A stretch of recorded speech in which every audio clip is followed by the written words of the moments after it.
Hello friends, नमस्कार दोस्तों आज की इस वीडियो में हम जानेंगे कि आप बेल्ट लेजर अलाइनमेंट किट कैसे यूज करते हैं और उसको कैसे किया जाता है। दोस्तों, मैंने laser alignment kit, pump motor यानी शाफ्ट लेजर अलाइनमेंट किट के ऊपर मैंने वीडियो बनाया हुआ है एस्केप और प्रूफ टेक्निक दोनों का, पार्ट 1 पार्ट 2। लिंक डिस्क्रिप्शन में मिलेगा, नहीं तो आप प्ले स्टोर से भी चेकआउट कर सकते हैं और उसको देख के समझ सकते हैं। तो आज मैं बात करूंगा बेल्ट लेजर अलाइनमेंट किट की। ये भी लेजर अलाइनमेंट किट ही होता है, इसको भी लेजर से ही किया जाता है अलाइनमेंट, लेकिन ये हमारा बेल्ट लेजर अलाइनमेंट किट है और वो सॉफ्ट लेजर अलाइनमेंट किट का हमने वीडियो बनाया हुआ है। तो अभी चलिए इसको देख लेते हैं। तो सबसे पहले आप देखेंगे ये NSK कंपनी का लेजर अलाइनमेंट किट है। बहुत सारे कंपनियों का लेजर अलाइनमेंट किट आता है, जैसे एस्केप का हो गया, प्रूफ टेक्निक का भी आता है और भी बहुत सारे कंपनियों का आता है। हर कंपनी अपना अलग अलग बनाती है। ओके, तो अब इसको हम समझ लेंगे कि इसमें कंपोनेंट कौन कौन से आते हैं। तो सबसे पहले मैं आपको यहाँ पर ये दिखा दूं कि अलग अलग कंपनी अलग अलग पुल्ली का जो ग्रू होता है, जैसे V Guru, A Guru, B ग्रू, उसका अलग अलग यहाँ पर ये साइज दिया हुआ है। जो भी हमको चाहिए हम निकाल के फिक्स कर सकते हैं। और इसमें भी इसमें ओनली एक लेजर होता है और एक रिसीवर नहीं होता है, उसमें मार्क दिया होता है जिससे हम पता कर सकते हैं कि हमारा जो है अलाइनमेंट करेक्ट है कि नहीं है। और नहीं है तो हम लोग मोटर को और पंप को जो भी हमको करना है उसे हम कर सकते हैं। या फिर मान लीजिए कंप्रेसर है तो हम लोग ज़्यादातर मोटर से ही किया जाता है, कंप्रेसर तो मूवेबल नहीं होता है। तो इसलिए हम लोग जो रिसीवर होता है, हम लोग रिसीवर बोल सकते हैं, तो उसको हम लोग कभी भी कंप्रेसर या फिर फिन फैन पुली के ऊपर फिक्स करते हैं। तो यहाँ पर ये जो चार्ट आप देख रहे हैं, ये एक चार्ट दिया गया है। तो यहाँ पर आप देखेंगे कि पुली का डाया है और पुली का यहाँ पर रेशियो दिया गया है 1/2, 1/3, 1/4। उसके हिसाब से हम लोग इसका सिलेक्शन करते हैं। ठीक है, मैं इसका एक चार्ट आपको प्रोवाइड कर दूंगा आने वाले वीडियो में, एकदम अच्छे तरीके से आप उसमें समझ जाएंगे। तो अगर हम यहाँ पर देखेंगे तो जैसे कि मैंने आपको बताया था कि अलग अलग पुली के लिए अलग अलग हम लोग इसका गार्ड यूज करते हैं और गार्ड इसके अंदर फिक्स कर देते हैं। और ये इस तरीके से फिक्स किया जाता है ताकि हमारा जो ग्रू है पुली का, उसमें ये फिक्स हो सके।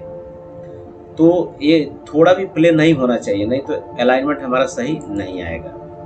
तो ये दोनों फिक्स करने के बाद बिल्कुल आमने सामने आप फिक्स करेंगे तो ऑटोमेटिक फिक्स हो जाएगा। तो देखिए यहाँ जो पुली का ग्रू होता है, उस ग्रू में ऑटोमेटिक ये बैठ जाएगा।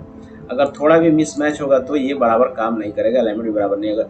एक तो यहाँ पर इसका सरफेस जो होता है वो कॉन्टेक्ट होता है और एक सरफेस यहाँ पर कांटेक्ट होता है। और ये जो भी है, जो पुली का भी देख रहे हैं, उसमें ये एकदम फिक्स बैठ जाता है, थोड़ा भी प्ले नहीं होता है। इसमें मैग्नेट होता है, मैग्नेट के थ्रू ये ग्रिप कर लेता है। अगर ये बराबर नहीं बैठेगा तो जाहिर सी बात है अलाइनमेंट हम लोग का करेक्ट नहीं आएगा। तो इसमें अगर आप देखेंगे तो ये बराबर बैठ गया है। उसके बाद क्या करेंगे, उसके बाद नॉर्मली आप जो है इसको फिक्स करेंगे। दूसरा वाला भी सेम होता है, जिसको हम लोग रिसीवर बोल सकते हैं। जैसे ये रिसीवर है और ये हमारा लेजर है। लेजर को ऑन करते ही हमारा रिसीवर के ऊपर उसका लेजर आता है, जिससे हमें पता चल जाता है कि कैसे काम करता है। अब देखिए यहाँ पर दोस्तों, यहीं पर देखने वाली बात है, अलाइनमेंट का मेन मुख्य जो मकसद हमारा होता है यहीं से होता है शुरू, और यहीं से अलाइनमेंट किया जाता है। तो जैसा कि मैं आपको बता दूं कि यहाँ पर ये एकदम करेक्ट लाइन में सेंटर टू सेंटर हमारा ये मैच किया हुआ है। अगर ये मिस मैच होता है तो जैसे हमारा ऐसे हो गया, तो भी अलाइनमेंट हमको करना है, वो मोटर से एडजस्ट करेंगे। या फिर ऐसे भी आ सकता है, उसको भी हम करेंगे। या फिर यहाँ से आएगा और यहाँ पर आ जाएगा, तो भी हमारा जो है ये अलाइनमेंट बराबर नहीं होगा। तो हमें कैसे करना है, अब देखिए ये बराबर हो गया। अगर ये लाइन किया यहाँ पर आएगा तो ये बिल्कुल सही अलाइनमेंट होगा। सॉरी, मैं इसको सही से करता हूँ। क्या अगर यहाँ से डायरेक्ट ये लाइन यहाँ पर मैच होता है तो हमारा अलाइनमेंट सही होगा? बिल्कुल सही होगा, क्योंकि हम लोग जब इसको रोटेट करेंगे तो रोटेट करके ये हमारा लाइन यहाँ पर आ जाएगा और ये लाइन यहाँ पर आ जाएगा। तो हमारा ये भी लाइन हमारा बिल्कुल मैच होना चाहिए। तो उस तरीके से अलाइनमेंट हमारा हो जाएगा। अब देखिए, अब अगर ये लाइन यहाँ पर आता है और यहाँ पर आता है, जो किरण है, जो रे है, तो अलाइनमेंट सही है। तो आप पुली को थोड़ा सा रोटेट करेंगे, पंप मोटर पुली को, तो उसमें आपको परफेक्ट मिल जाएगा अलाइनमेंट। लेकिन हमारा जो अलाइनमेंट आउट है वो किस तरह से आउट होता है वो मैं आपको दिखाऊंगा। देखिए यहाँ पर 6 मीटर तक अलाइनमेंट हम लोग कर सकते हैं। अभी हम लोग मोटर और पंप के ऊपर प्रैक्टिकली लगा के देखेंगे इसको। देखिए अभी अलाइनमेंट सही है, और यहाँ पर 3 तरह से आपका जो मिस अलाइनमेंट है वो करेक्शन किया जाता है। तो कौन कौन सा है अभी देख लेते हैं। देखिए एक तो ये अलाइनमेंट मिस हो गया, जैसे यहाँ पर ये बराबर है, लेकिन यहाँ पर हमको यहाँ पर सेंटर में लेना है, तो उसको आप रोटेट करके मोटर को, नहीं तो इसको शिफ्ट करके भी ले सकते हैं। उसके बाद दूसरा जो अलाइनमेंट आउट है मैंने आपको बताया था, या तो ऐसे हो गया या फिर ऐसे हो गया। अभी मैं आपको बता दे रहा हूँ, एक तो ऐसे अलाइनमेंट आउट हो गया या फिर ऐसे हो गया, वो दोनों को एक ही तरफ से माना जाता है।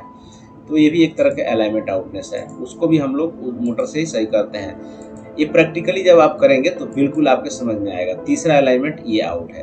तो इस तरह से ये तीनों अलाइनमेंट आउट होता है, इसको अलाइनमेंट किया जाता है। तो आप मोटर में और पुली में लगा देंगे, सॉरी मोटर के पुली में और कंप्रेसर या फिर जो भी आपका पुली है, जो भी कंपोनेंट का, उसका आप लगा करके आप करेंगे। अब देखिए अलाइनमेंट यहाँ पर कैसे किया जा रहा है। हम लोग मोटर को नहीं डिस्टर्ब कर रहे हैं, हमारा ये अलाइनमेंट थोड़ा इधर आउट था, तो हम इसको बैक लेकर के हम लोग इसको अलाइन कर देंगे। किसी किसी में आता है कि जब आप इसको फिक्स करेंगे तो थोड़ा रोटेट करके सेंटर लिया जाता है, लेकिन यहाँ पर दिखाया गया है कि इस पुली को लूज करके हम थोड़ा पीछे ले करके और इसको सेंटर कर सकते हैं। देखिए यहाँ पर एकदम अभी अलाइनमेंट परफेक्ट हो गया है। तो दोस्तों लेजर अलाइनमेंट किट जो बेल्ट का होता है वो बिल्कुल आसान होता है, सेम लेजर अलाइनमेंट किट की तरह। इसमें कोई भी फंक्शन नहीं होता है, लेकिन हाँ एक चीज़ इसमें आपको ध्यान देना होता है कि कपलिंग का जो रेशियो है, यहाँ पर सेम कपलिंग दिखाया गया है टॉप और बॉटम, तो उसमें पुली यहाँ पर सेम दिखाया गया है टॉप बॉटम। लेकिन कभी कभी आता है कि जैसे पुली का जो रेशियो है वो जैसे 1/2, 1/4 और 1/5 का होता है, तो उसी प्रकार से हम लोग अलाइनमेंट को सेट करते हैं, लेकिन उससे कोई ज़्यादा फर्क नहीं पड़ता है। हमारा अलाइनमेंट इसी तरीके से होता है, चाहे पुली का डाया कितना भी बड़ा छोटा हो, कोई दिक्कत नहीं है। आपका अलाइनमेंट इसी तरीके से होगा और उसमें कोई भी दिक्कत नहीं आएगी। तो मुझे उम्मीद है दोस्तों कि आपको बेल्ट लेजर अलाइनमेंट किट कैसे किया जाता है ये समझ में आया होगा। अगर वीडियो समझ में आया हो तो वीडियो को लाइक शेयर जरूर करें। आज के लिए इतना ही, बहुत धन्यवाद। आज